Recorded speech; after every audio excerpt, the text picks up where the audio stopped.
Shalom Bapak Ibu Saudara yang dikasihi Tuhan. Seri pengajaran hari ini berjudul Standar Allah bagi kita.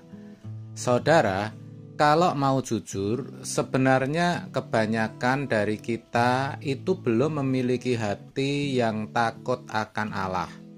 Kita memang beragama, bahkan mengaku beragama Kristen. Kita memang pergi ke gereja, bahkan ada di antara kita yang sudah jadi aktivis atau pendeta. Kita bisa memuji-muji Tuhan di gereja, dan memang kita bukan orang yang jahat. Kita tidak membunuh, tidak mencuri, tidak berzina, atau melakukan pelanggaran moral umum lainnya.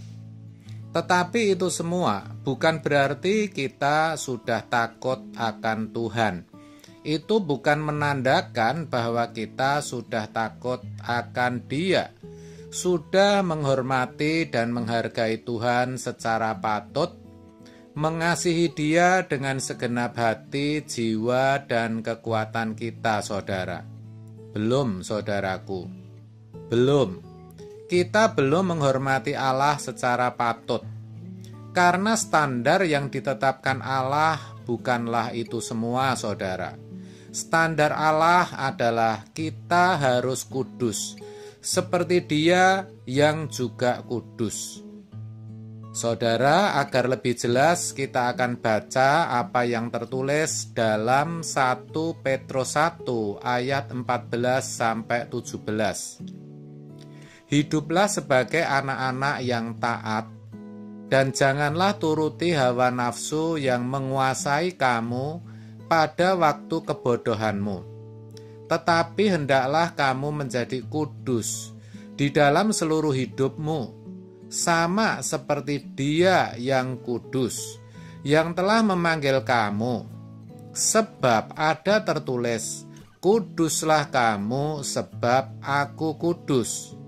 Dan jika kamu menyebutnya Bapa, yaitu Dia yang tanpa memandang muka menghakimi semua orang menurut perbuatannya, maka hendaklah kamu hidup dalam ketakutan selama kamu menumpang di dunia ini.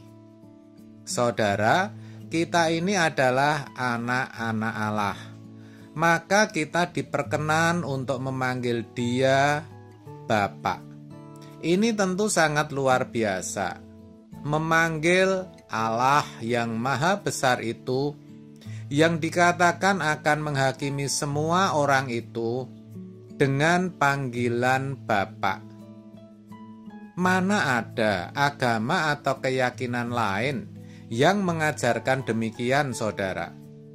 Tetapi kalau kita diperkenan memanggil Dia Bapa, itu bukan tanpa tanggung jawab. Sebaliknya, kita harus memiliki kegentaran akan Dia selama kita hidup. Yang artinya kita menghormati Dia secara patut. Kita hidup dengan takut akan Dia. Betul, saudara. Karena suatu hari nanti Dialah yang akan menuntut pertanggungjawaban kita atas itu semua, dan perbuatan kitalah yang akan diperiksa, yang akan diadili, saudara. Bagi yang berkenan, mereka yang taat akan kehendak Bapa akan diperkenan masuk ke dalam kerajaannya. Sedangkan yang tidak taat, yang hidup mau-maunya sendiri, tidak akan diperhitungkan, tidak akan dianggap, dan dibuang, serta dijadikan sampah kekal di api neraka. Maka Allah berkata, kuduslah kamu sebab Aku kudus. Jadi standar Allah bagi kita, umat pilihannya, adalah agar kita hidup dalam kekudusan. Hidup dalam kekudusan artinya memiliki ketaatan kepada Allah. Setiap gerak perasaan, pikiran, sikap hidup, tingkah laku kita haruslah memiliki ketepatan atau sesuai dengan pikiran dan perasaan Allah, sesuai dengan yang Allah mau kita lakukan. Allah telah memberikan model atau contoh hidup, yaitu Yesus Kristus.